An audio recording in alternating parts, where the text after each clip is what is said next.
Okay, എന്നാണ് accident സംഭവിക്കുന്നത്? ഇപ്പൊ 7 വർഷമായി. 7 വർഷം. ഞാൻ ആക്സിഡന്റിന് മുമ്പ് ഡാൻസർ ആയിരുന്നു. ആലപ്പുഴ ജില്ലയിലെ ഇവനെ ഡാൻസ് കളിപ്പിക്കത്തില്ല എന്ന് പറഞ്ഞു, ഇവനെ അറിയുന്നവര്. ഇങ്ങനെയാണെന്ന് പറഞ്ഞ് പെരടത്തിരുന്നിട്ട് ഒതുങ്ങി കൂട്ടിയിട്ട് കാര്യമില്ല. എനിക്ക് പിന്നെ അക്കാഡമി സെപ്പറേറ്റ് ഉണ്ടായിരുന്നു. ആ സമയത്ത് ഇവനെൻ്റെ അടുത്ത് വന്ന് പറയണം എനിക്കിനി ആലപ്പുഴയിൽ എന്നെ കളിപ്പിക്കത്തില്ല എന്ന് പറഞ്ഞു. പക്ഷേ ഇവനെ കൊണ്ട് നിർത്തിയത് നമ്മൾ പ്രഭുദേവ മാസ്കിന് മുന്നിലായിരുന്നു. ഈ കഴിഞ്ഞ മാസം നമ്മൾ ഇന്ത്യൻ പ്രൈഡ് വേൾഡ് റെക്കോർഡ് എന്നൊരു റെക്കോർഡ് നമ്മൾ കേരളത്തിൽ നമ്മുടെ ടീമാണ് പോയത്. நிறைய பேரோட கதையை மாத்திருக்கு. ஆனா கான்சாரோட கதையை மாத்தினது 2 உயிர் நண்பர்கள் பரம விரோதியா மாறினதுனால.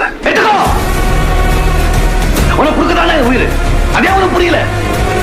இந்த ஊரு உலகம் சொந்தம் எதுவும் முக்கியம் இல்ல. என்னை பெற்றோட வந்தாலும் நீதான் தேவாதான், புரியுதா?